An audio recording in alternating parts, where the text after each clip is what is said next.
Bwana wetu Yesu Kristo, ninakuinua na ninakutukuza. Umejaa nguvu na mamlaka.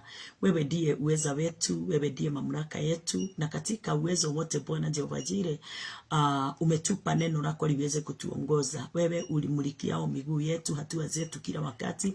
Umetufundisha Bwana Jehova Jire kuenenda na mwenendo wako na kufikiria kutokana na mawazo yako Bwana. Na mawazo yako wakati wowote tunapofikiria na kuipitia, ni wakati wowote Bwana tunapolisoma neno lako tunaliamini lile neno. Ni kwa sababu hili neno Biblia ama neno la Bwana katika Biblia linasema ya kwamba neno ni pumzi yako Bwana. Kwa hivyo wakati tumepokea ile pumzi na tukaweza Bwana Jehova Jire kuiweka ndani yetu, tuna nguvu na tuna uwezo na tuna mamlaka ya kutenda mambo yote Bwana kutokana na uweza wako mtakatifu. Siku ya leo Bwana Jehova Jire, ninawaombea watu wako. Siku ya leo Bwana, ninawainua watu wako. Siku ya leo Bwana Jehova Jire, ninaomba ni kwa sababu ya wagonjwa, wale walio na shaka ndani ya mioyo yao, wale walio na hawana, yani wanaona kama hawawezi. Ninawaombea Bwana Jehova Jire kujua na kuelewa ya kwamba wakati tunapoamini neno Bwana, uwezo wote na nguvu zote na mamlaka yote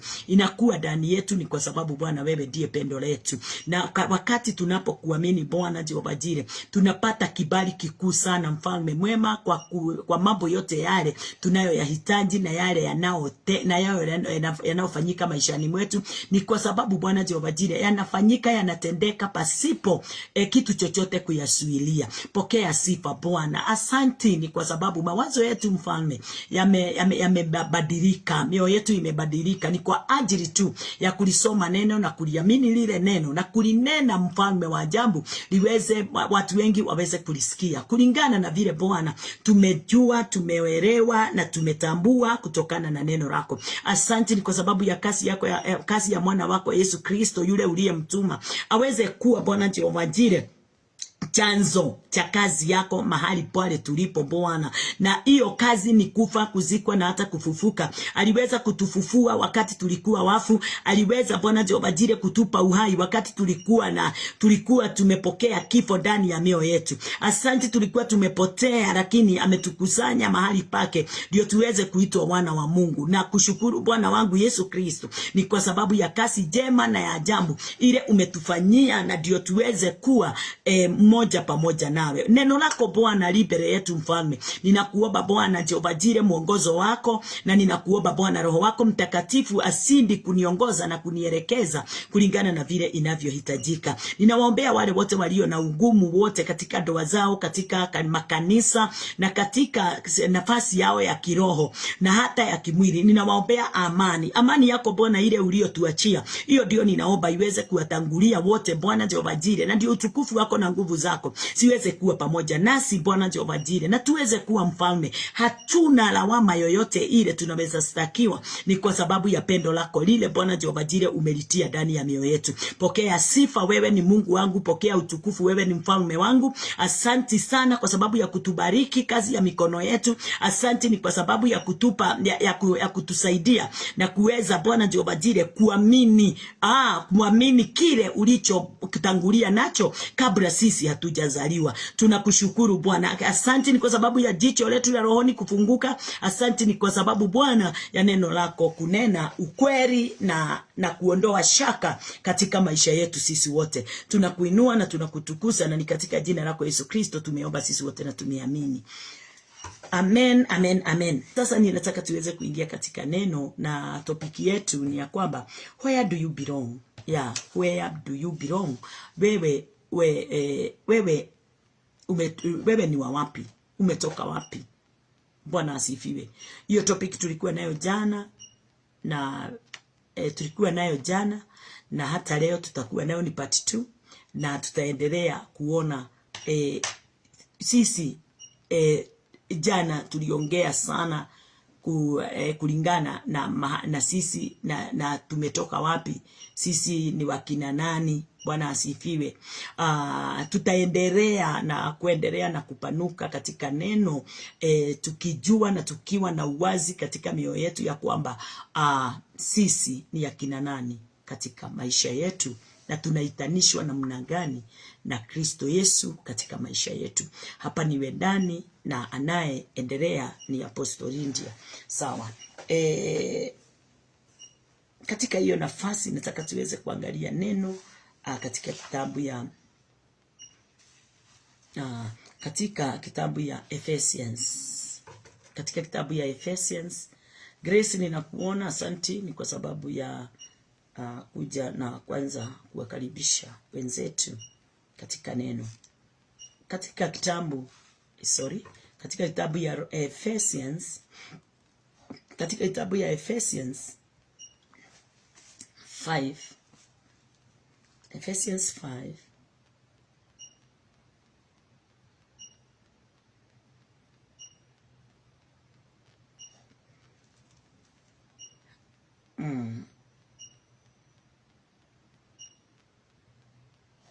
Ephesians, sawa, acha tuanzie 5:1, hata kama nilikuwa nataka tuanzie ingine.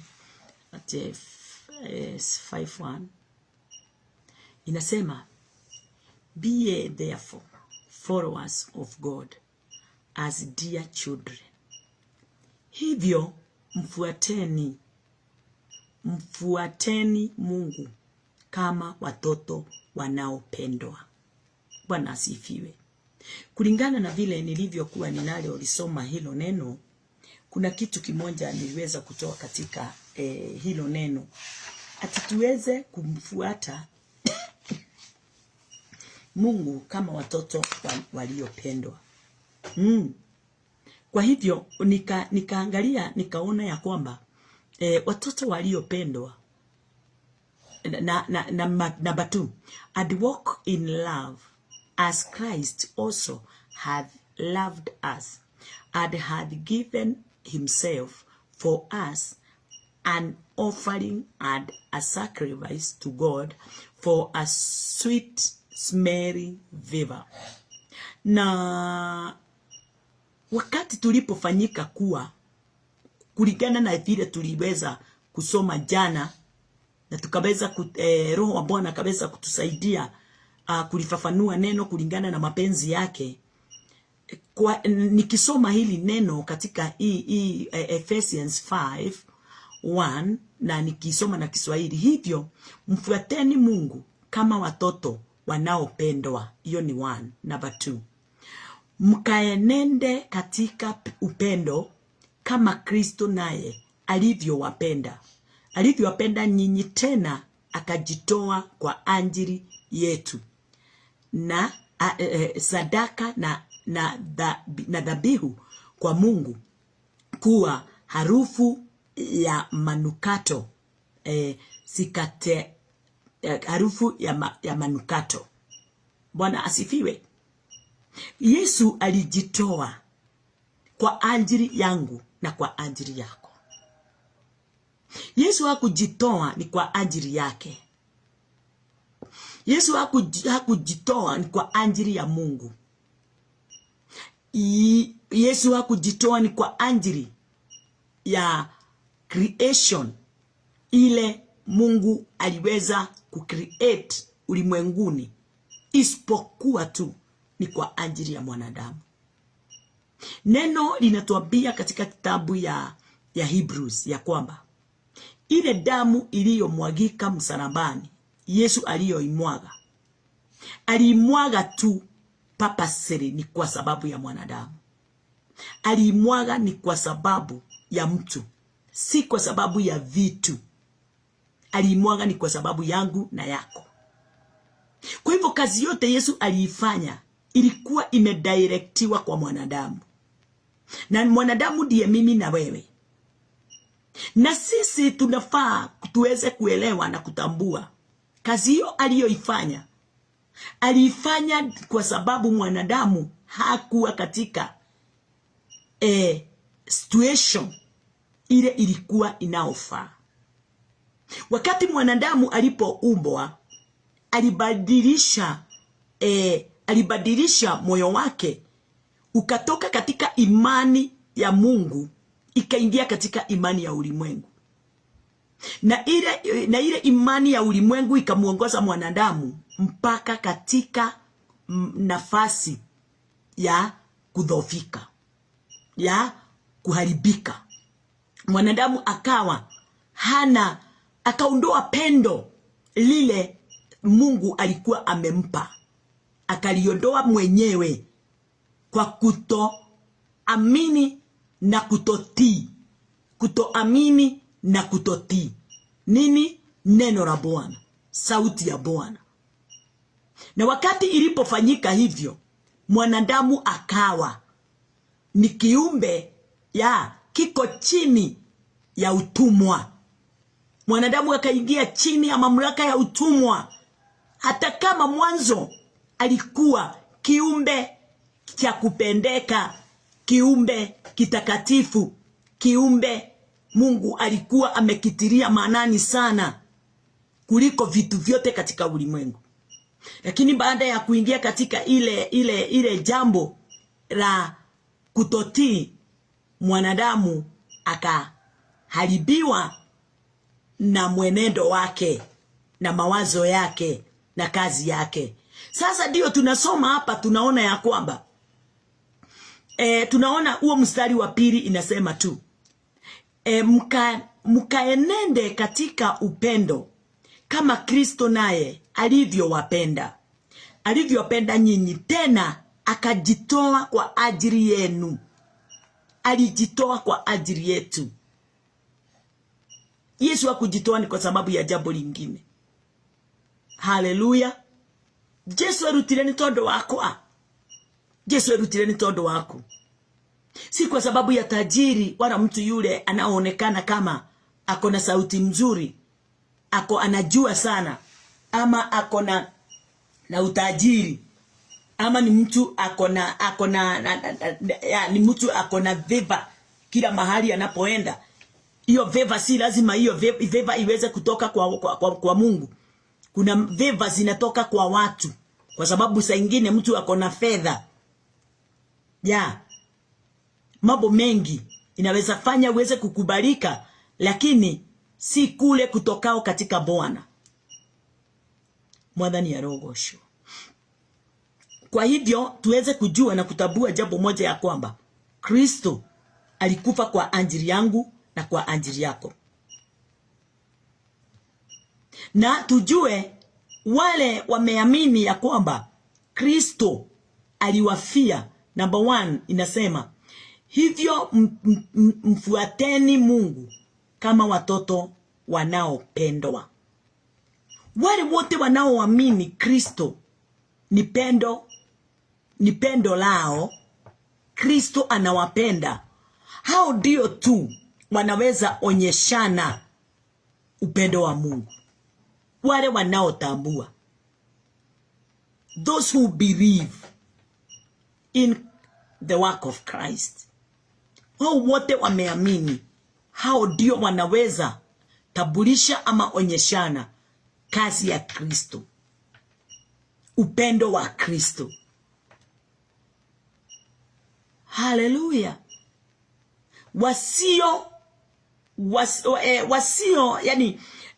Wasiotambua, wasioamini hawawezi nena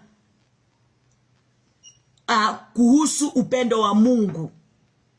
Hawawezi nena kuhusu upendo wa Kristo. Watanena vitu zingine nyingi na mambo mengine yao mengi, lakini hawatatambulisha upendo ulio ndani ya Kristo. Kwa hivyo si watu wote wasimamao katika kazi ya Mungu wanaonyesha kazi ya Kristo. Wengine wanaonyesha kazi ya Musa, wengine wanaonyesha kazi yao, wengine wanaonyesha kazi ya mapasta wao na makanisa yao, wengine wanaonyesha utajiri wao, wengine wanaonyesha vile wamejitahidi na watajitahidi.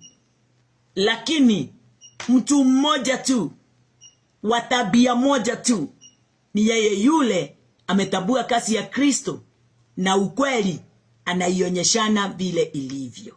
Haleluya. Bwana wetu Yesu Kristo asifiwe. Amen. Kwa hivyo napenda neno la Bwana, sababu neno la Bwana ndio fundisho kamili katika mioyo yetu, na ndio nuru yetu wakati wowote tunaoishi katika ulimwengu tulio ndani yake.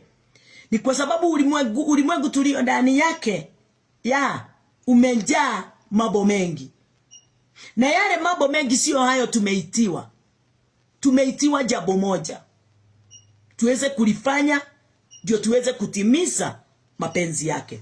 Tukitoka pale, ninataka tuweze kuangalia kitabu ya Galatians. Nilikisoma katika kitabu ya Galatians 4. Nilisoma kitabu ya Galatians 4 na nikaona ya kwamba hiyo kitabu inatuelekeza na kutufundisha mapenzi ya Mungu katika maisha yetu. Wacha niangalie hiyo kitabu ya Galatians 4 nione niliweza kukiangalia kwa njia nyingi. Galatians 4 tufungue pamoja. Galatians 4.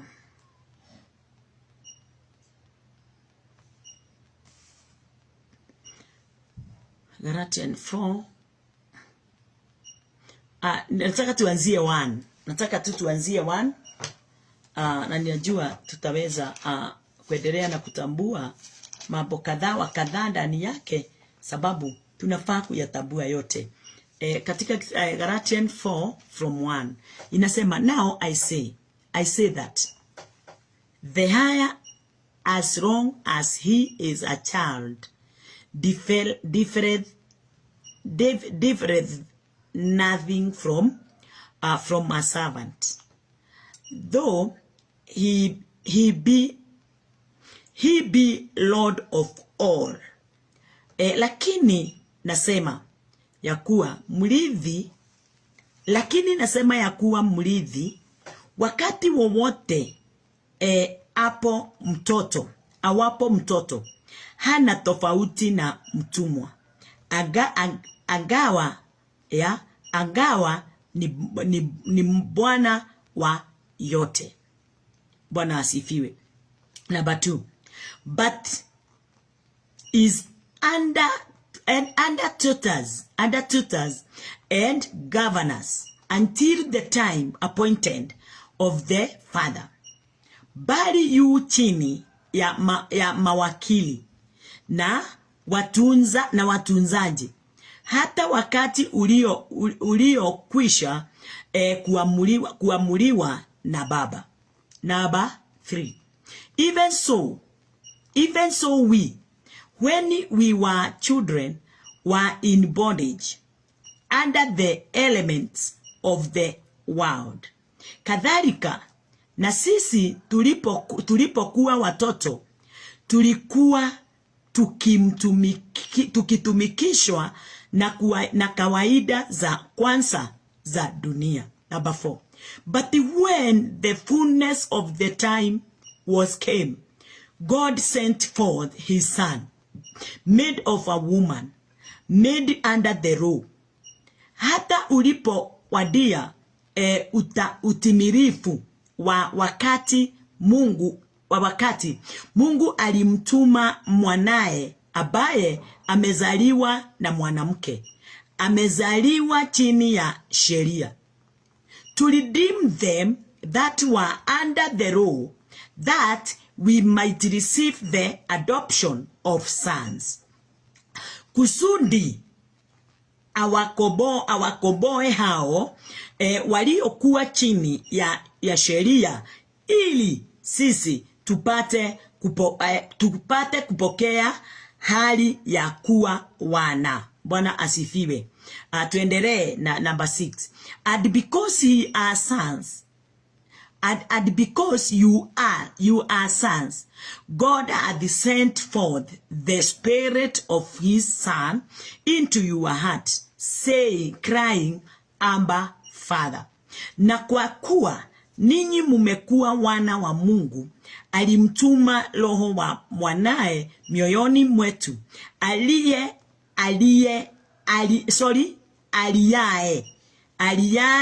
baba yaani aliaye, amba yaani baba. Bwana asifiwe. 7. Wherefore thou art no more a servant, but a son. Hallelujah. Bwana asifiwe. Aya mambo inanifurahisha sana. But a son. And if a son, then an heir of God through Christ. Kama ni hivyo, wewe si mtumwa tena, bali mwana.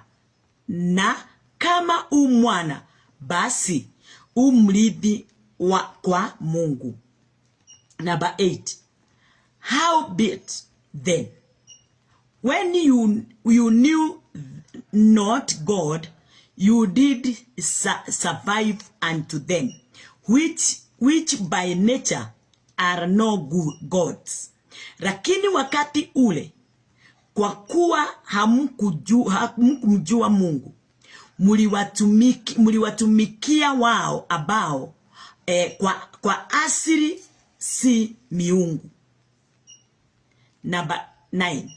But now, after that you have known God, or rather are known of God, how turn you again to the weak and beggarly elements, whereunto you desire again to be in bondage. Basi sasa mkiisha kumjua Mungu, au zaidi kujulikana na Mungu, kwa nini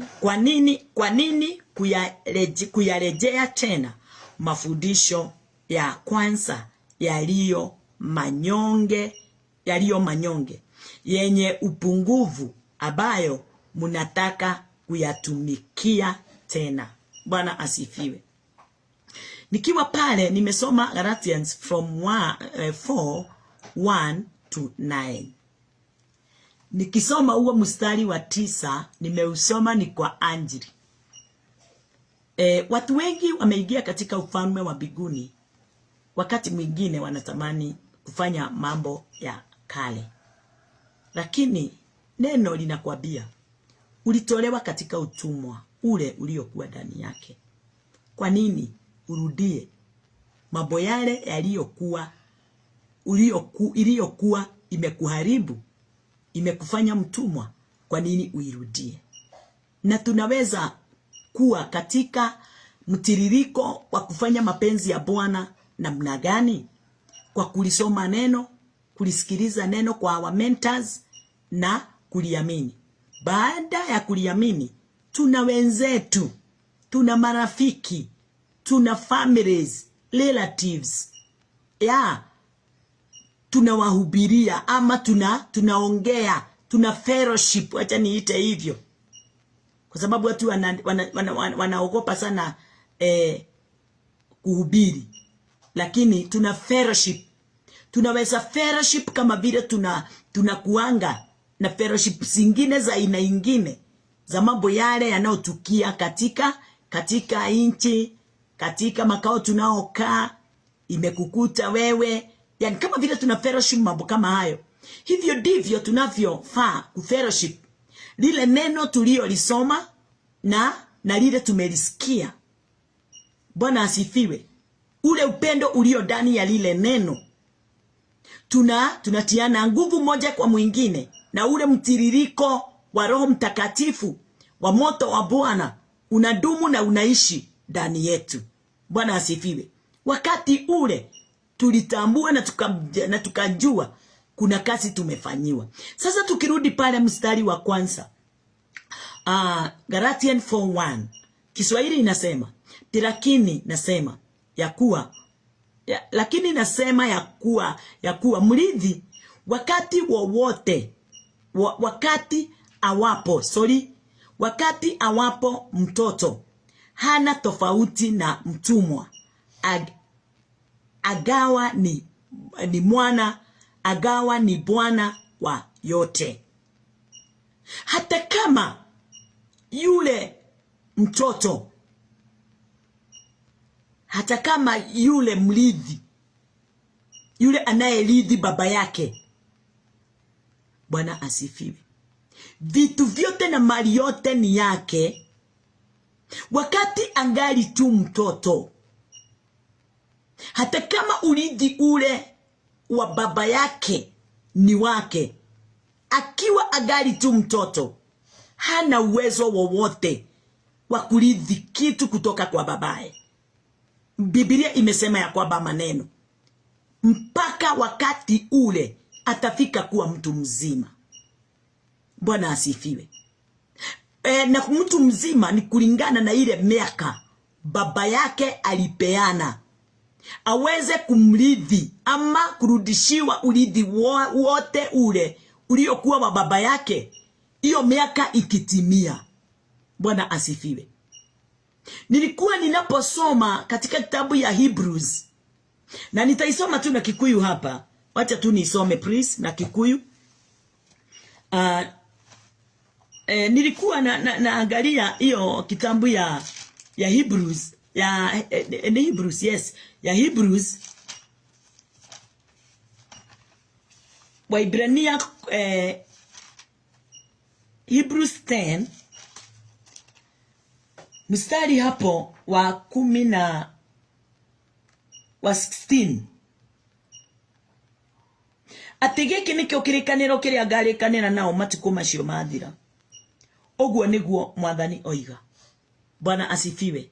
Ebu angalia. Nao hapa wakati ule mwenye kurithi aliye mtoto hawezi furahia wala kutawalia mali ya baba yake, sababu ni mtoto, sababu hajafikisha umri wa kupokea ule urithi wa baba yake, kulingana na vile baba aliweza kunena kwa wale wanaomlinda na kwa wale wakili ameachia ile mali. Ndio yule mtoto akifikisha time yake atatoa ile barua na aweze kuisomea yule mtoto ndio aweze kupokea ule urithi. Kulingana na vile nilikuwa ninavyo nena kuangalia hili neno, nikaona ya kwamba giki nikyo kirikaniro kiria ngarikanira nao matuko macio mathira. Uguo niguo Mwathani ekuga. Kwa hivyo Mungu hakuangi na ile yani hapatani na mwanadamu wakati wowote. Kuna wakati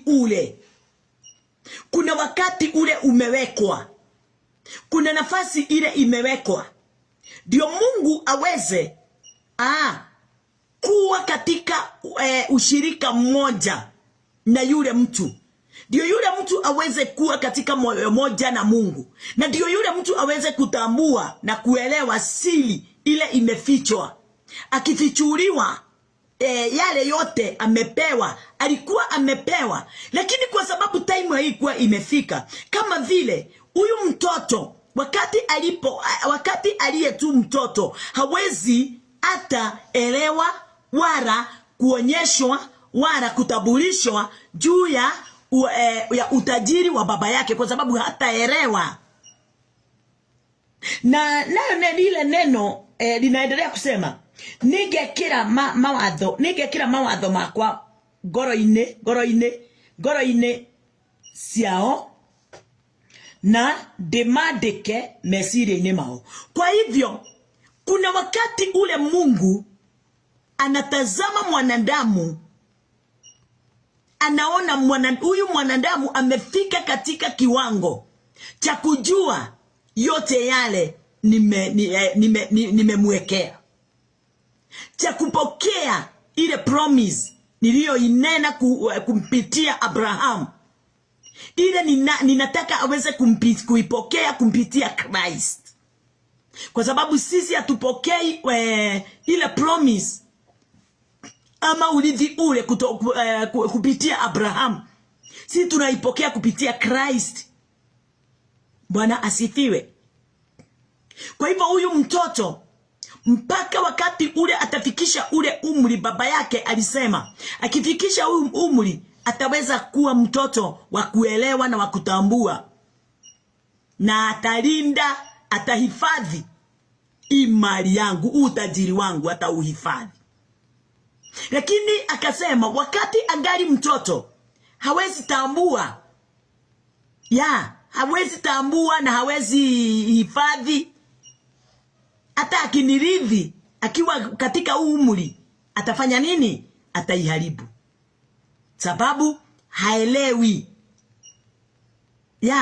Ni mtoto tu, akili hata hawezi tambua, hajui kazi imefanyiwa hii ndio ifike mahali imefika.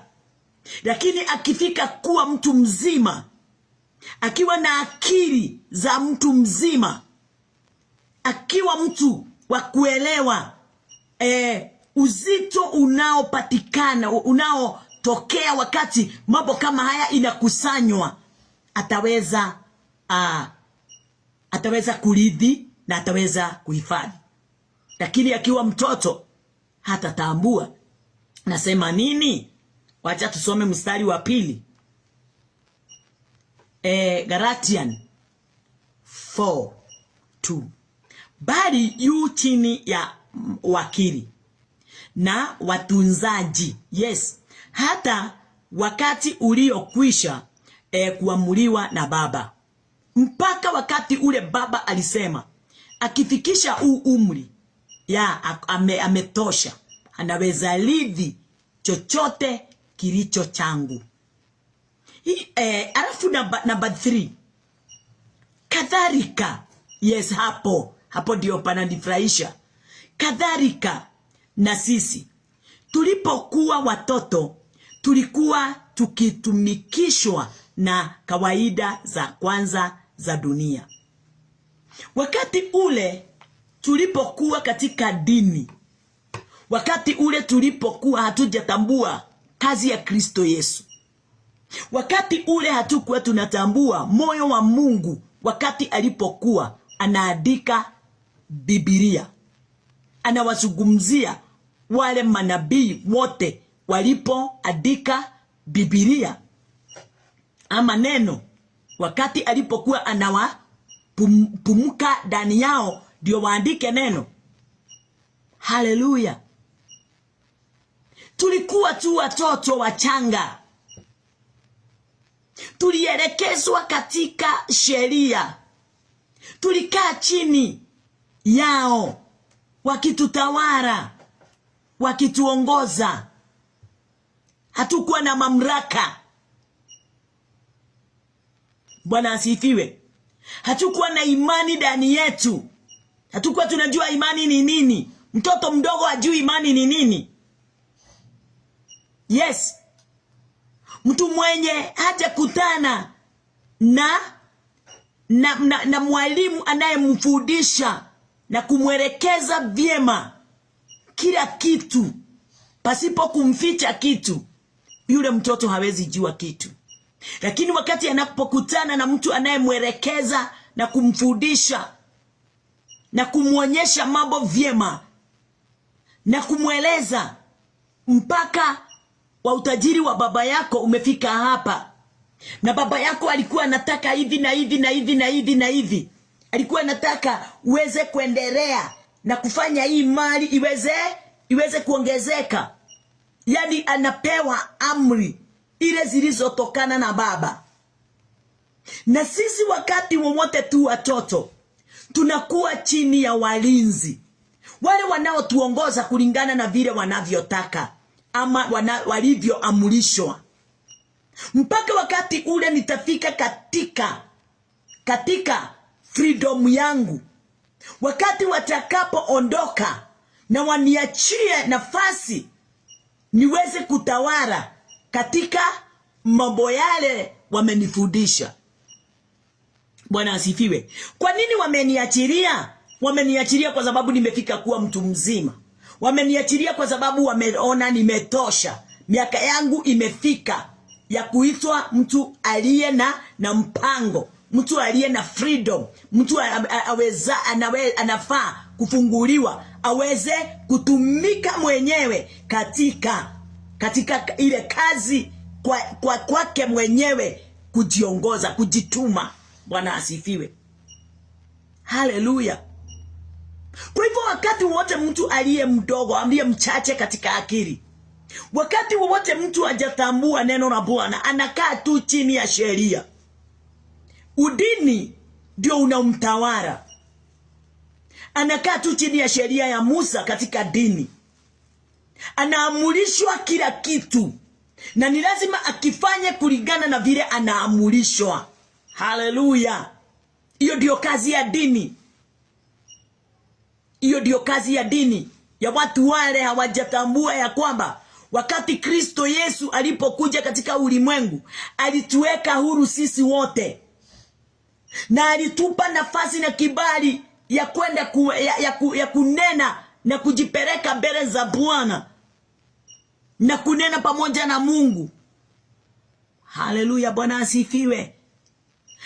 Yesu alikuja kuondoa chochote.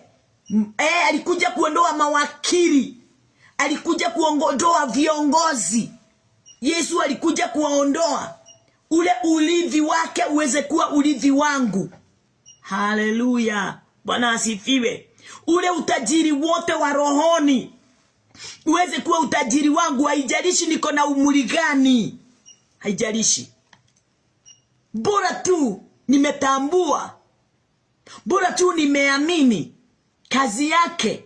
Kwa nini alikufa msalabani, akakaa siku 3 chini ya mamlaka ya kifo? Bwana asifiwe. Baada ya siku 3 akafufuka, akanipa uwezo wa kuwa mwana wa Mungu, akanipa mwili mwingine mpya, akanifanya kuwa mrithi wa ufalme wa Mungu, sababu amenifikisha kuwa mtu mzima. Sisi, kuna kitu moja nilikuja kutambua, mimi sijafikishwa na miaka kuwa mtu mzima. Hiyo ni jambo moja ya ulimwengu. Number 2, sijafikishwa kuwa Mkristo na kanisa. Sijafikishwa kuwa Mkristo na kanisa. Yesu Kristo mwenyewe ndiye alinifanya ndio niweze kufanyika kuwa Mkristo kamili. Mkristo asiye chini ya mamlaka ya dini, asiye chini ya mamlaka ya mwanadamu ama ya wakili ama ya walinzi. Haleluya. Wakati Yesu alipokuja, alinipa kibali, alinipa freedom of choice, niweze kulichagua neno lake ama niweze kulikataa, niweze kuenenda na mwenendo wake ama niweze kuenda na mwenendo mwingine. Bwana asifiwe. Hakuuliza Adam and Eve swali wakati walipochagua kula tunda la ujuzi wa mema na mabaya. Again, haulizagi mtu yeyote yule amejichagulia kukaa katika mamlaka ya giza. Haulizi, umechagua, you have freedom of choice. Unataka kukaa hapo kwa nini? Bwana asifiwe. Mwadhani ya rogosho, where do you belong? Wewe wakati umeamua kuwa, wewe ulitoka wapi? Wewe ni wanani? Lazima uweze kujua na kuelewa. Wewe ndiye utajiwekea, na wewe ndiye utajiamulia, na wewe ndiye utaonyesha hata ulimwengu wewe ni wa wapi. Nani baba yako? Nani amekufungua? Uko chini ya mamlaka tu ya sheria ama umeondolewa umetoka katika sheria? Sheria inafunga wapi? Sheria inafunga mawazo ya watu. Sheria inafunga mawazo na moyo wa mwanadamu. Sheria ya Musa, sheria yoyote ndani ya Biblia yenye haitokani na sheria ya Kristo, hiyo sheria zingine zote za utamaduni, za wapi ama wapi, inafunga mawazo yetu na mioyo yetu. But wakati ule tumepokea sheria ya Kristo, ya neema inafungua mawazo yetu na mioyo yetu. Wakati inapotufungua, tunaanza kuona vyema. Jicho letu la rohoni linafunguliwa, sikio letu la rohoni linafunguliwa. Tumeanza sasa upya katika maisha ya uungu. Ya ulimwengu yanapita. Namba what? Hiyo ni namba 4 tumesoma. Hata ulipowandia utimilifu wa wakati, Mungu alimtuma mwanae ambaye amezaliwa na mwanamke, amezaliwa chini ya sheria. Biblia inatuambia hata Yesu mwenyewe alizaliwa chini ya sheria. Wakati ule ulifika aweze kuzaliwa. Namba 5. Kusudi awakoboe hao waliokuwa chini ya sheria, ili sisi tupate kupokea hali ya kuwa wana. Kwa sababu Yesu Kristo alikuja ni kwa ajili mwanadamu alizaliwa chini ya sheria. Hata yeye mwenyewe wakati alipozaliwa alizaliwa chini ya sheria ya Jews. Bwana asifiwe. Lakini kuzaliwa kwake chini ya sheria hiyo, alizaliwa ndio aweze kumkomboa mwanadamu chini ya hiyo sheria. Sababu sheria ile ilikuwa imekuja hapa na Musa, haikuwa jema. Ilikuwa ya kugandamisha, ilikuwa ya kupokonya, ilikuwa ya kufunga, ilikuwa ya kufanya watu vipofu. Hawageelewa mapenzi ya Mungu. Acha tuingie 6. Na kwa kuwa ninyi mmekuwa wana, Mungu alimtuma roho wa mwanae mioyoni mwetu, aliaye amba, yani baba. Wakati ule tulikuwa chini ya sheria, tulikuwa tunatawaliwa na watumishi.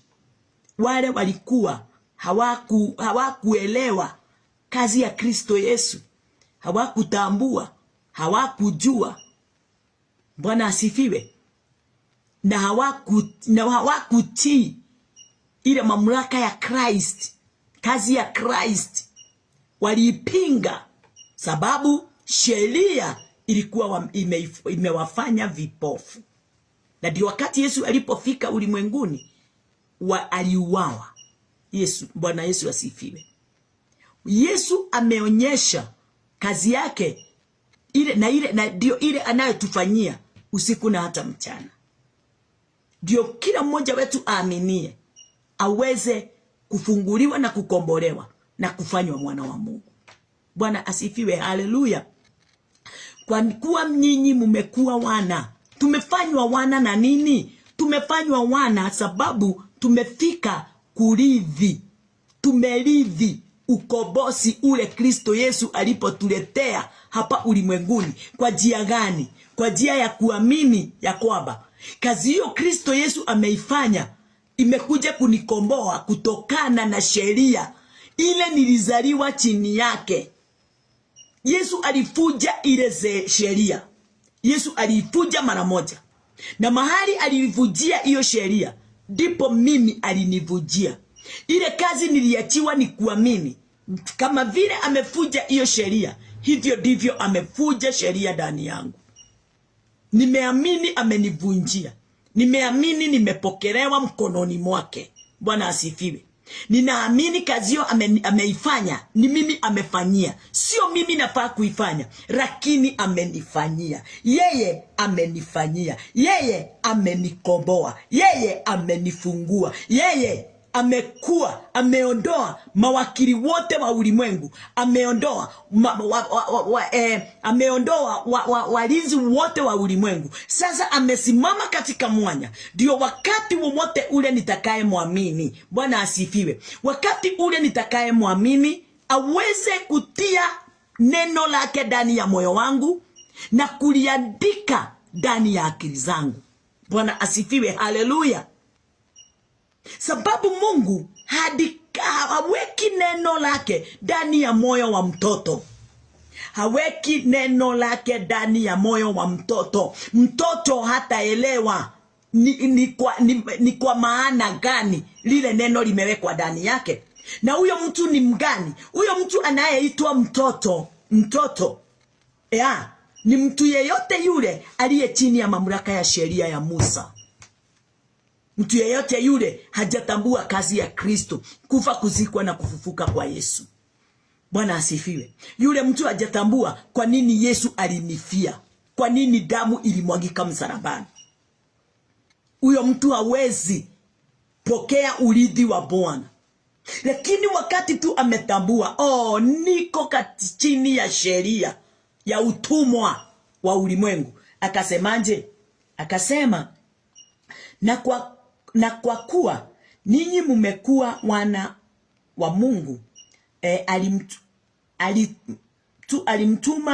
alimtuma Roho wa mwanae mioyoni mwetu, aliye Abba Father.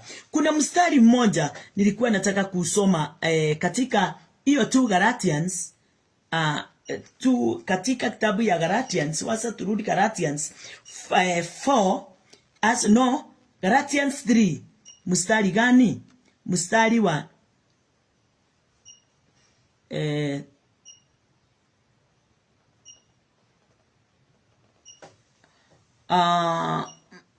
rudi 3 tuangalie huo mstari na wewe. Tuangalie mstari wa 22 na wewe. Galatians 3:22. Galatians 3:22 inasema,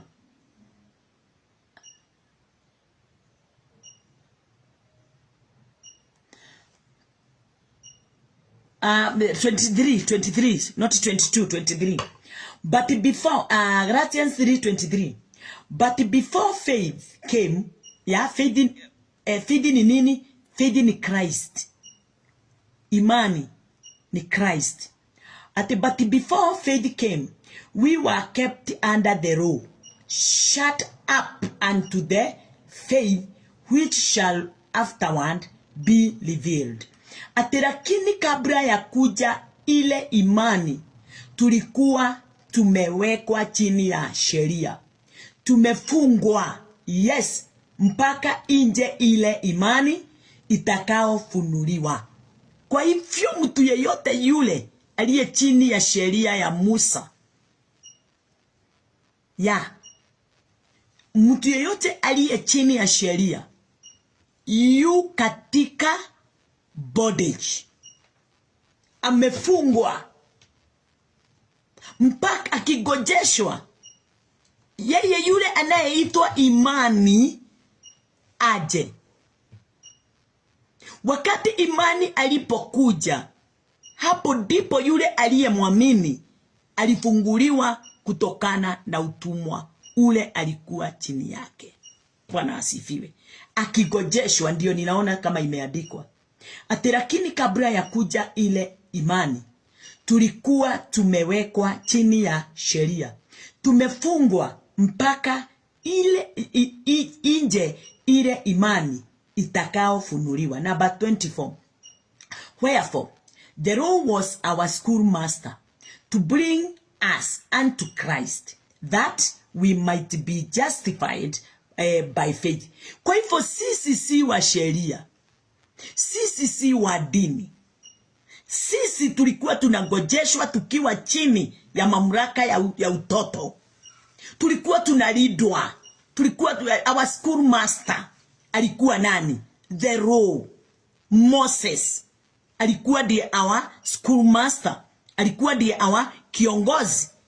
Alikuwa ndiye anafanya nini? Anatuongoza, anatupeleka mpaka atufikishe kwa Christ. Kwa hivyo sheria ilikuja kutufikisha. Sheria haikuja tuifanye, ilikuja ndio itufikishe kwa Kristo. Bwana asifiwe. Kufungwa kule na kuwa gizani ilitufanya tuweze kutamani nuru. Ilitufanya tuweze kutamani kuiona nuru. Ilitufanya tuweze kutamani kufunguliwa akili na mioyo. Haleluya. Lakini kwa hayo ni mtu yeyote yule atakayetambua amefungwa, ako chini ya mamlaka isiyo na roho. Hakuna roho wa imani pale, na hakuna hakuna mlio wa Roho Mtakatifu aliaye amba Father. Wakati tunapotambua hayo, ndio sasa tunatamani kuondokea the school master. Our school master. Tunatamani kuingia ndani ya Kristo. Wakati kwa sababu huko ndiko tulikotoka. Kutoka mwanzo. Huko ndiko tulikotoka. Lakini wakati ule tulikuja tukakataa kuongozwa na yeye. Tuliingia katika bondage. Tukafungwa. Hivyo torati imekuwa kiongozi kutuleta kwa Kristo ili tuhesabiwe haki kwa imani. Mtu yeyote yule aliye chini ya torati ni mtoto. Hawezi tambua, hawezi elewa. Hata akipatiwa urithi, hawezi uchunga. Anakaa kama kijana mpotefu. Yule alichukua urithi na akapewa, alienda akauharibu sababu akili zake zilikuwa za mtoto. Alikuwa mtoto. Hata ukionekana uko na miaka mingi na haujakubali kuingia kutambua mapenzi ya Mungu katika Kristo, haujatambua kazi ya Kristo Yesu vile alivyofanya, ni wewe alifanyia. Wewe ni mtoto tu, hata kama uko na 8 years. Wewe unakaa tu katika uongozi wa kanisa, lakini hautambui uko chini ya mamlaka ya sheria isiyo na roho, isiyo na neema ya Mungu. Haleluya. Kwa sababu neema imefichwa na Mungu ameficha neema ndani ya Kristo. Mungu ameficha hekima ndani ya Kristo. Mungu ameficha roho ndani ya Kristo. Na ndio tunaona wakati Kristo neema imani alikuja, alitupa roho yule aliaye ndani yetu, amba Father. Haleluya. Mwadhani ya roho osho. Oh, haleluya. Ate Christ Kiswahili. Hivyo torati imekuwa kiongozi kutuleta kwa Kristo ili tuhesabiwe haki kwa imani. But after that, skriza. But after that, faith is come. We are no longer under the schoolmaster. Ate lakini iwapo imani imekuja, tupo tena. Hatupo tena chini ya kiongozi. Wakati umefika kuwa mtu mzima, wakati umetambua maana ya kifo cha Yesu Kristo, kuzikwa na kufufuka, maana umetambua unahitaji Roho Mtakatifu aweze kuwa kiongozi katika maisha yako. Wakati utatambua neno la Bwana, unalisikia, unaliamini na moyo wako, alafu unalitafsiri, na si vile unavyotaka, ni kulinena kulingana na vile Kristo alivyowaambia mitume. Enendeni katika ulimwengu mzima, mwende mkawahubirie, mwambie yote yale mimi nimemwambia, Kristo amewaambia. Kwa hivyo Kristo hakuna mahali alinena kuhusu utajiri, riches ya ulimwengu. Alinena kuhusu spiritual riches. Bwana asifiwe. Utajiri wa rohoni. Hakunena juu ya utajiri wa ulimwengu.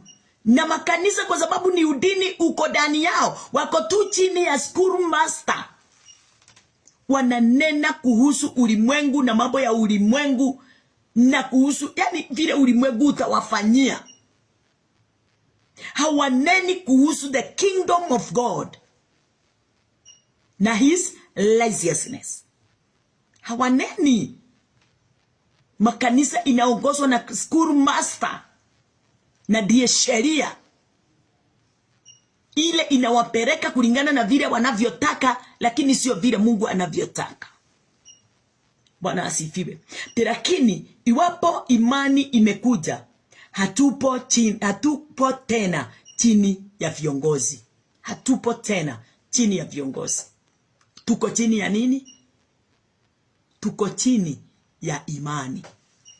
Tuko chini ya imani. Turudi form. Katika hiyo Galatians 4,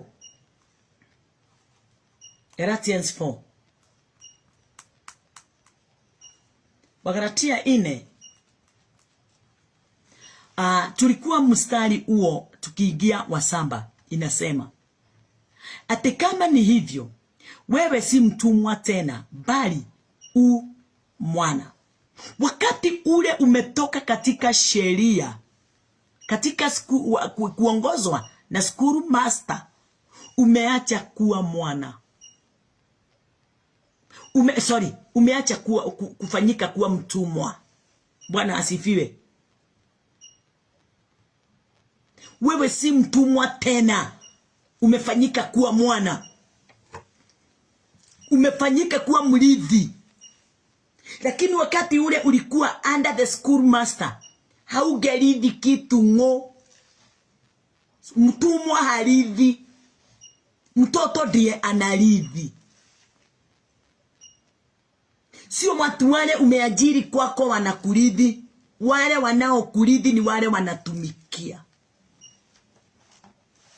Bwana asifiwe. Wakigojeshwa waweze kuwa wazima, akili za watoto wazima, waweze kurithi utajiri wa baba yao. Wakati Kristo Yesu alipokuja katika ulimwengu, akafa, akasikwa na akafufuka, tumerithi ufufuo wake. Tumerithi utajiri wote uliokuwa umefichwa ndani yake.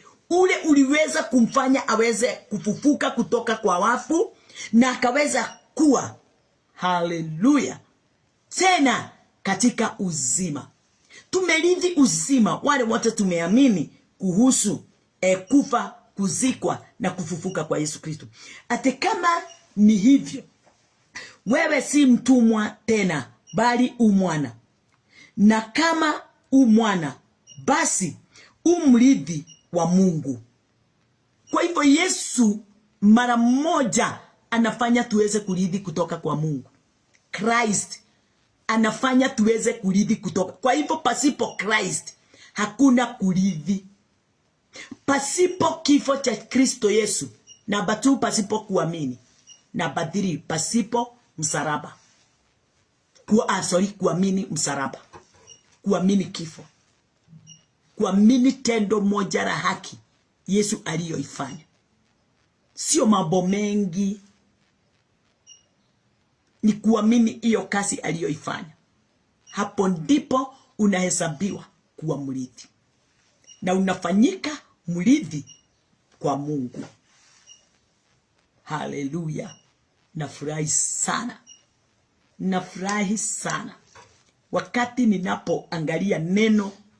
Namba 8 ikasema Kiswahili, lakini wakati ule, kwa kuwa hamkumjua Mungu, mliwatumikia wao ambao kwa asili si miungu. Namba 8 taisoma na Kikuyu. Hapa kuna neno moja, hede eori, kuona ate motio Ngai ne mwatuire muri ngombo cia Ngai ingĩ itari sio Ngai. Mwathani agocwo. Wakati ule tulikuwa chini ya sheria ya Musa, wakati ule tulikuwa chini ya school master, tulikuwa chini ya miungu isiyo fanana na Mungu. Ngai, wacheni tuongee. Dini nyingi, sababu iko chini ya school master, ulinzi wa sheria ya Musa, hawamwamini Kristo wala Mungu. Wanaamini miungu ile wanaoifananisha na Mungu. Hii ni kitu iko na huzuni. Iko na huzuni kabisa. Sababu watu wanafikiria wanamwamini Mungu, lakini wako chini ya mamlaka ya sheria. School master, yule aliye pale awapeleke wafike katika nafasi ya Mungu. Lakini wakati wowote uko chini ya schoolmaster ama sheria ya Musa, haujafika kumtabua Mungu na kumtabua yeye aliyemtuma Christ. Mpaka wakati ule utajua sheria imekwisha kazi. Na kwa sababu imekwisha, halafu nifanye nini? Sasa hapo ndipo utakuwa na moyo wa kukaa chini, uelekezwe, ufundishwe vyema, uelekezwe, ndio uingizwe katika kazi ya Kristo Yesu, ndio uweze kujua kwa nini alikufa, kwa nini alifufuka, kwa nini alikuja kumwaga damu. Alifufuliwa na nini? Yes, number 9. Ate basi bali sasa mkiisha kumjua Mungu, au zaidi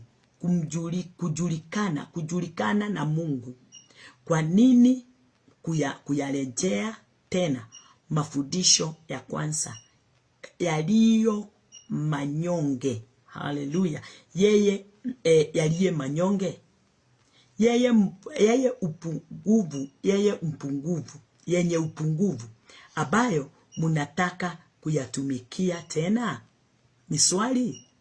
Kwa nini wakati kama huu mimi nimetabua haya, alafu nitamani tu kutumikia sheria, alafu niendelee na kutumikia ama nigeukie sheria tena? Kwa nini? Na ninajua sheria itanifanya kuwa mtumwa, na ninajua sheria ni schoolmaster, na ninajua sheria inanipeleka kwa Yesu ndio nitoke katika utumwa niingie katika imani. Kwa nini nijirudishe tena katika utumwa? Kwa nini nishikanie na watu walio chini ya utumwa? Watafanya na mimi niabudu miungu yao. Sababu kile utafanya ni kuabudu miungu yao. Ukikubali kuongozwa na dini iliyo chini ya sheria ile iliyokuja, ililetwa na Musa. Unajua kwa nini Musa alileta sheria?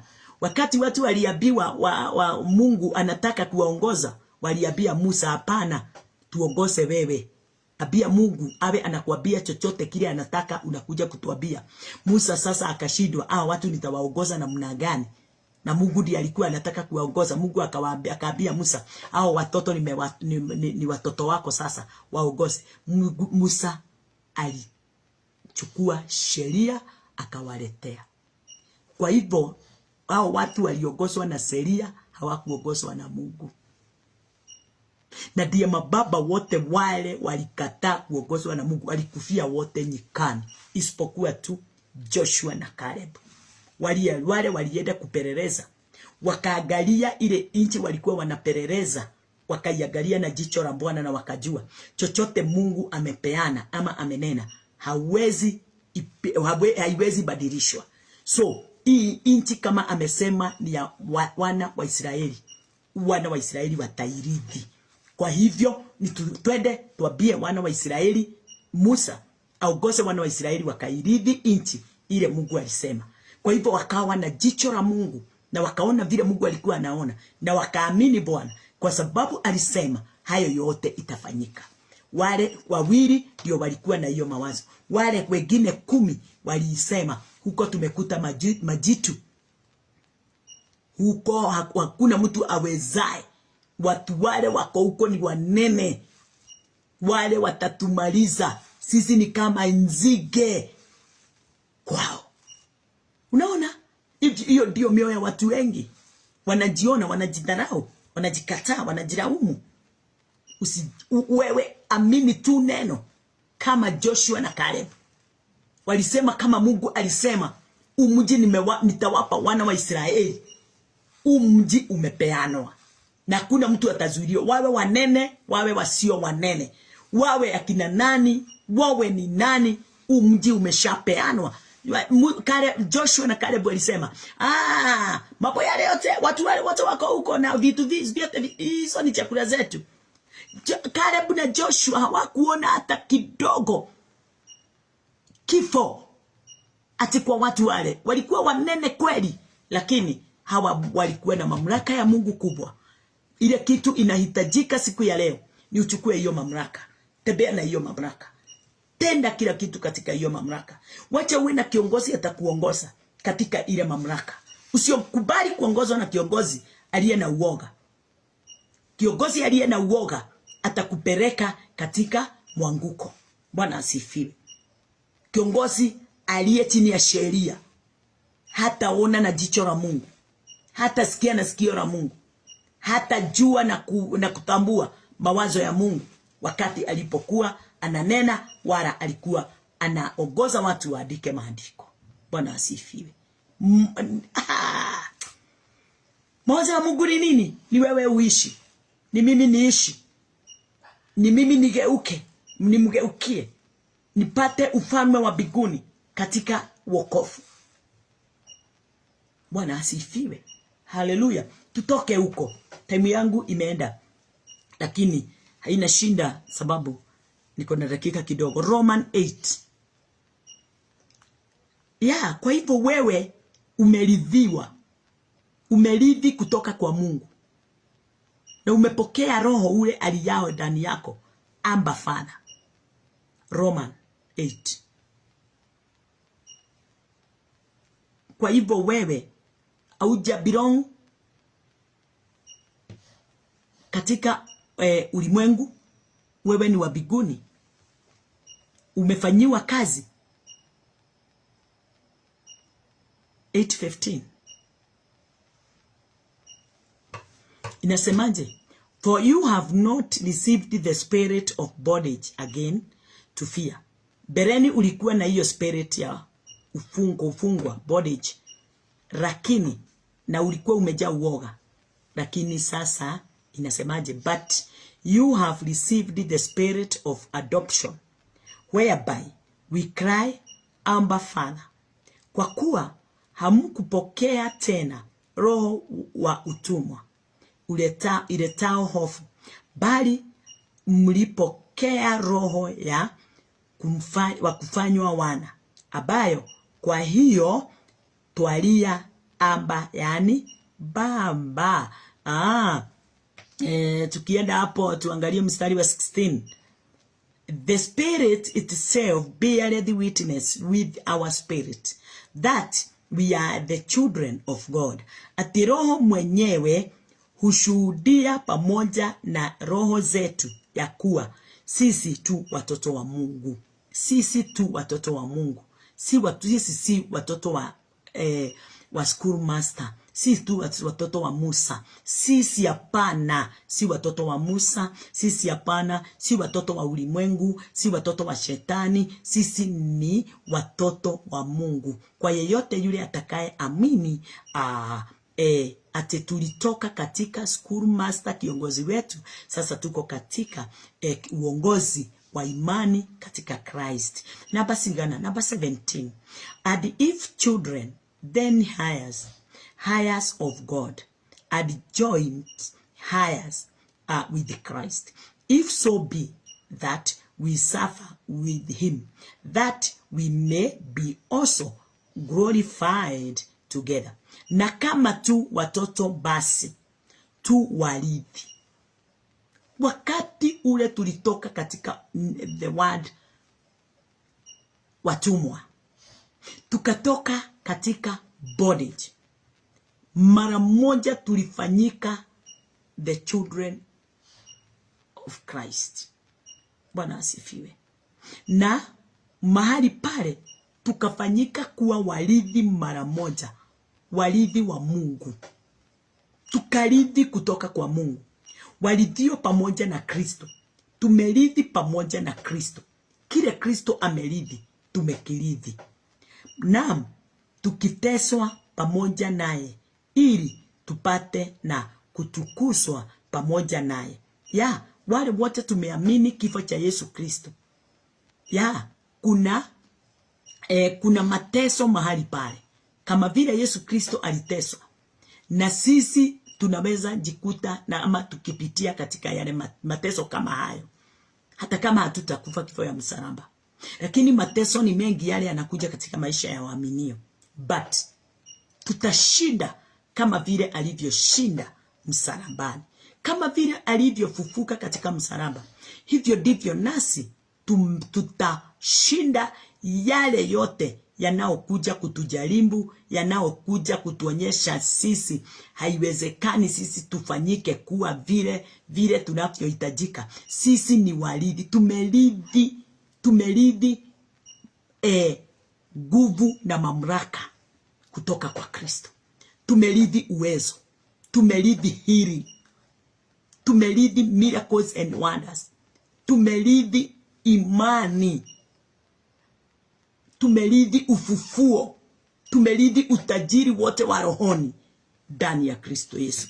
Mstari wa mwingine ni mstari wa 33.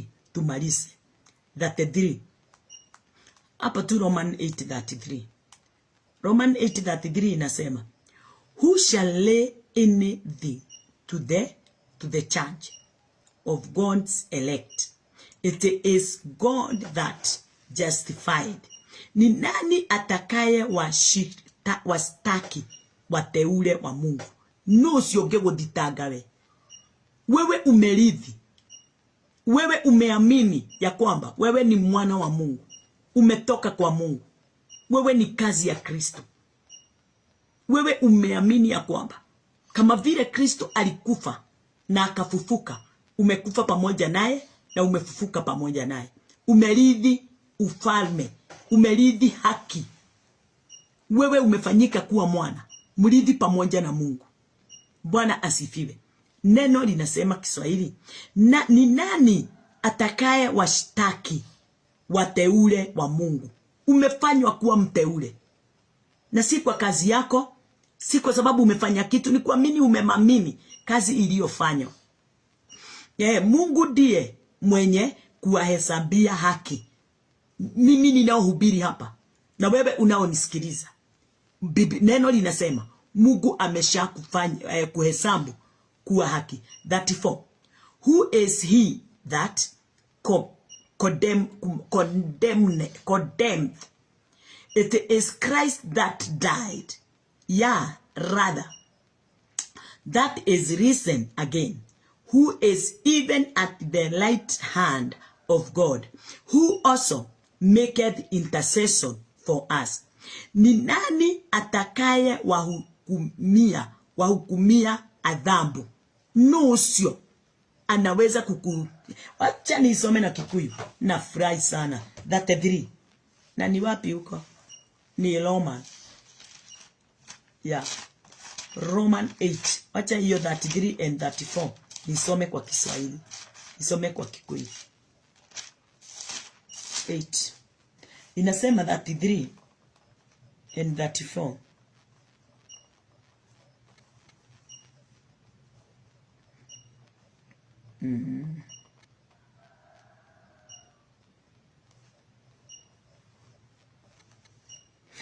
Aterere ando aria Ngai ethureire ri, no ungiona undu ungimathitangĩra. Githĩ ti Ngai mumatui athingu? Umefanywa, nimefanywa, full stop. Hakuna kitu ingine. Nimefanywa na wewe uamini umefanywa. So hakuna mtu anaweza kukustakia kitu chochote. Number 34. No ungehota kumatua ehia. Githĩ ti Kristo Jesu wakuire, ona makiria akiriukio oime kuri aria aku, na riu atoire guoko-ini kwa urio kwa Ngai, ona niwe ututhaithanagirira. Number 35. No ungitutigithania na wendani wa Kristo ni nani? No tuthaithanagirira, no tuhoyagira, no watutwiria thigu, no watuhonokirie, no watukwireire, no watuonire riria twarite ni undu wa mehia, no watuheire moyo wa tene na tene, atuheire turi aciare kana tutari aciare. Kabla ya msingi wa ulimwengu kuwekwa alitufanya. alituita, alituchagua, alitutuma. Agane kuona thina asha kana kweherwo nĩ ruo kana kunyarirwo kana ng'aragu kana kwaga nguo kana ugwati kana rohio rwa njora. Niki kingituma niĩ njũranwo na Ngai?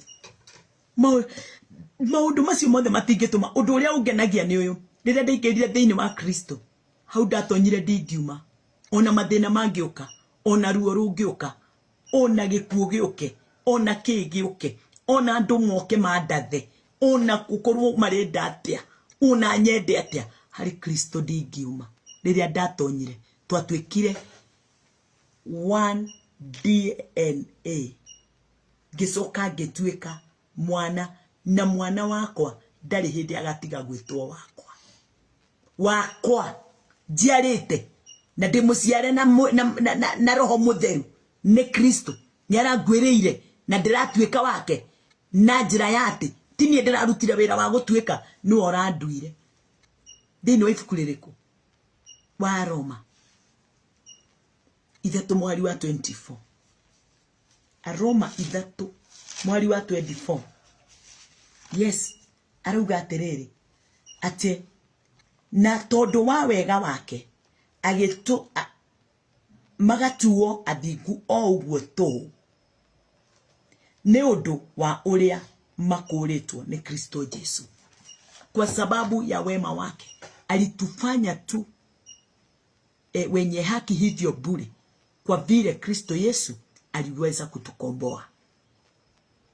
Roma 3:24. Kwa hivyo hakuna kitu kinaweza nitenganisha na wema wa Bwana, na utukufu wa Bwana, na ushindi wa Bwana, na haki ya Bwana. Mimi ni mteule, wewe ni mteule. Wewe ni mwenye haki. Wewe ni mwana wa Mungu. Umetoka katika yani amekuridhi. Umeridhi chochote kile ni chake, kimekuwa chako. Umefanyiwa kuwa tajiri katika maisha yako yote ya rohoni. Mdomo wako umetajirishwa. Bwana asifiwe. Tabia zako zimegeuzwa. Sasa wewe na Mungu mmekuwa katika nafasi moja. Yu mtoto wa Mungu. Nashukuru Bwana sana asubuhi ya leo, wakati nimefika katika hiyo nafasi. Nakupenda na ninakupenda. Na ule upendo unaenda ukiongezeka. Zile nguvu zinaenda zikiongezeka. Wewe ni mrithi pamoja. Mimi na wewe ni warithi pamoja ndani ya Kristo. Na kusema hivyo, tumerithi kutoka kwa Baba. Wewe na mimi na Kristo tumefika kuwa one. Na kama vile tumefika kuwa one, Kristo ametufanya tena tuweze kuwa one with God. Bwana asifiwe. Nakupenda sana na ninajua hata wewe unanipenda. Neno la Bwana ni nguvu, ni uwezo na ni mamlaka. Bwana asifiwe. Wakati tunapopendana, nisipokuwa na kinyongo na wewe, utaweza kupokea chochote kile ninakifundisha na uweze kuenenda pamoja naye, kikiwa ushindi katika maisha yako, na tena kikiwa utajiri ndani ya moyo wako na katika maisha yako. Lakini ukiwa na kinyongo, utapokea tu ukinijaji. Na nikio mwanagirega ithe irathimo ciake ni ikunderaga. Unangikorwo ni mutongu, ucio tigwo muigana wa utonga wake. No mwana angiendwo ni ithe, ona atari mwire ni ndakurathima, irathimo ituraga imumite thutha, irathimo ituraga imutongoretie. Rekei twende ndungata cia Ngai na tusite. Wacheni tuwapende watumishi wa Bwana wale tumepewa katika maisha yetu, na tuwatii. Haijalishi wako katika school master, kwa sababu ukiwa katika chini ya urithi wa sheria, na huko ndiko huko mpaka wakati ule utaamua kutoka katika sheria uingie katika neema. Bwana asifiwe. Lakini hauwezi kula pande zote mbili. Ukule kwa Musa na ukule kwa Kristo. Ni lazima umuache mmoja. Hauwezi kula tena kwa shetani na ukule kwa Mungu. Ni lazima umuache mmoja. Ndio mmoja akuongoze, usichanganyikiwe. Ukiwabeba wawili utachanganyikiwa. Utachanganyikiwa. Utakuwa mtu aliye na huzuni ndani ya moyo. Bwana asifiwe. Jishikanishe na mmoja. Musa akawaambia wana wa Israeli, nimempa neno mawili. Uzima na kifo. Chagueni uzima. Hivyo ndivyo aliwaambia. Kwa hivyo kuna kifo, ni sheria ile aliwaletea. Kuna uzima, ni Kristo yule aliyekuwa anagojewa. Akawaambia, chagueni huyo atakaye kuja nyuma yangu. Nyuma yake ni nini? Yule atakaye kuja nyuma ya sheria. Na ni nani alikuja nyuma ya sheria? Kutoka wakati wa Adam mpaka wakati wa Musa, watu walitawaliwa na sheria ya kifo. Lakini kunaye atakuja nyuma. Na ni nani? Christ. Bwana asifiwe. Kwa hivyo watu wa Mungu, nashukuru Bwana sana kwa uwezo wa mamlaka na kwa haki. Pendo la Bwana liandamane pamoja nawe, na haki yake na utukufu wake. Baraka za Bwana simiminike mikononi mwenu, midomoni mwenu. Utajiri wote utokee katika mdomo wako. Tajirisha watu katika neno. Tajirisha watu ndani ya Kristo. Wafundishe, waelekeze. Waite, waelekeze kwa wale watu wanaofundisha na kuelekeza watu vyema. Bwana asifiwe. Uko na kazi kubwa sana ya kuinua kazi ya Mungu. Uko na kazi kubwa ya kubariki kazi ya Mungu. Ndio iendelee ifikie watu wengi. Bwana asifiwe. Haleluya. Usiwe mtu wa kusikiliza tu. Kuwa mtu hata wa kufanya kazi ya Mungu ifikie watu wengine. Haleluya. Usimpe huyo unaona. Lakini bariki hiyo neno linaokubariki ndio lifikie watu wengi. Bwana asifiwe. Nashukuru sana mapenzi ya Mungu ile ametupa kila wakati. Hatuko hapa ndio tuweze kupokea kwenu, lakini tuko hapa ndio tuweze kutiana nguvu mmoja kwa mwingine kwa njia yoyote ile mtu aliye na uwezo ndani yake. Acha tuombe. Baba wetu, wewe umejaa nguvu na mamlaka. Ni wewe uweza wetu, ni wewe nguvu zetu, ni wewe ushindi wetu. Katika hii neema tumejua na tumetambua ya kwamba wakati tuko chini ya sheria hatuwezi pokea neema ile ya kufanya tuweze kuwa na amani ndani ya mioyo yetu.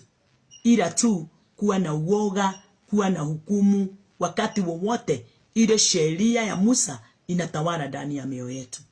Tumesoma neno na tukaweza kufafanukiwa ya kwamba sheria ya Musa ilikuja na mtu yeyote aliye chini yake amelaaniwa. Hivyo ndivyo Galatia inasema. Bwana wangu na Mungu wangu, ninakuinua nikijua ya kwamba sisi tumefunguliwa, tumetolewa katika utumwa, tumeingia katika neema ile imetupa furaha, amani na utukufu. Imefanya tukaweze kukusanyika mahali pamoja katika fellowship ndio tuweze kuinuliwa na kubarikiwa. Tumepokea utukufu, tumepokea haki, tumepokea uponyaji, tumepokea utajiri wote, tumepokea biashara mikononi mwetu, tumepokea faida katika biashara tunazosifanya, tumepokea watu wetu wale walikuwa hawajajua neno ya sasa hivi wanatamani. Asante ni kwa sababu umetusaidia jana Muranga kufundisha wazazi wetu wale walikuwa hawangetaka kusikia mambo yale tulikuwa tunayoyanena, lakini umepeana kibali sasa Bwana, na nafasi yako imepatikana. Hivyo ndivyo Bwana tunaamini hata huku Nairobi na kule kwingine Mwea, kule kwingine Choka, Muranga, tutaweza kufanya kazi yako kulingana na uongozi, kulingana na mapenzi na kulingana na Roho wako vile atakayetuongoza. Mulikia uongoze miguu yetu, tuongoze Bwana. Wacha akili zetu ziweze kuwa katika usawa. Tusiwe Bwana na confusion. Tusiwe Bwana Jehova Jireh na kitu chochote kinaweza simama katikati yetu nawe tukose kutimiza mapenzi yako. Asante Baba yangu, asante Mfalme wangu, asante wewe umetenda mambo yote kulingana na vile upendavyo. Watu hawa wainuliwe, watu hawa wabarikiwe, watu hawa manyumba yao ilipike, watu hawa magonjwa walio nayo iweze kukoma na kufika mwisho. Habari zozote wamezipokea za kuwadhulumu na kuwaweka hofu na kuwatia fia, ninasema kutoka sasa siweze kusarambatika. Mioyo yao iwe na amani sasa, na waipokee ile amani, waipokee ile furaha, waipokee ule umoja katika jina lako Yesu Kristo. Waweze neno lako kuwazungumzia wakijua ya kwamba wamepewa nguvu na mamlaka juu ya nguvu zote, mamlaka yote, maufalme yote, masultani yote, vitu vyote hazitokanao na neno lako na kutoka kwako, zote wameshishinda, wamesidharau, wamedharau kila kitu kisimamapo katika mwanya wao ndio kiweze kuwapinga. Nimesema kidharaulike, kidharaulike kutoka sasa katika jina lako Yesu Kristo. Pokea sifa Bwana kwa sababu ya kutufanya mmoja pamoja nao, na mioyo yetu kuwapa nafasi na kibali ya kulipokea neno na kulidumisha ndani yetu na kuwa msaada katika maisha yetu. Na ni katika jina lako Yesu Kristo tumeomba na tumeamini. Amen, amen, amen. Nampenda, tuonane katika fellowship, katika Well of God Ministry Fellowship kanisani, fellowship yetu kutoka saa 8. Bye bye.